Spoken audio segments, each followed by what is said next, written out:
হঠাৎ করে ধর্ষণের ঘটনা বেড়ে যাওয়ায় গাজীপুরের কোনাবাড়ীতে শিক্ষার্থীদের প্রতিবাদ, দ্রুত বিচারের দাবিতে মানববন্ধন। বাংলাদেশের সাম্প্রতিক সময়ে ধর্ষণের ঘটনা আশঙ্কাজনকভাবে বেড়ে গেছে। বিচারহীনতার সংস্কৃতি ও দীর্ঘসূত্রতার কারণে অপরাধীরা আরো সাহসী হয়ে উঠছে বলে মনে করছেন সাধারণ মানুষ। এই পরিস্থিতির প্রতিবাদে আজ গাজীপুরের কোনাবাড়ী এলাকায় রাস্তায় নেমেছে স্কুল কলেজের শিক্ষার্থীরা। তারা ধর্ষকদের দ্রুত বিচারের আওতায় আনার দাবি জানিয়ে মানববন্ধন করেছেন। আজ দুপুর ২টায় গাজীপুরের কোনাবাড়ী এলাকায় বেশ কয়েকটি স্কুল কলেজের শিক্ষার্থীরা একত্রিত হয়ে ধর্ষণ বিরোধী মানববন্ধন করেন।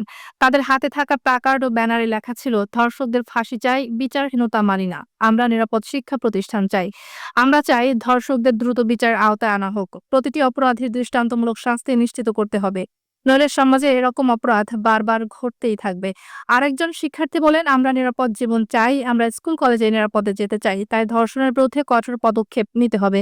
শিক্ষার্থীদের এই আন্দোলনে স্থানীয় অনেক বাসিন্দাও একাত্মতা প্রকাশ করেছেন। তারা বলছেন, ধর্ষণের বিরুদ্ধে সবাইকে সোচ্চার হতে হবে, প্রশাসনকে আরো কঠোর হতে হবে। এই আন্দোলন প্রমাণ করে ধর্ষণের বিরুদ্ধে সচেতনতা বাড়ছে এবং তরুণ প্রজন্ম এখন ন্যায় বিচারের দাবিতে সোচ্চার।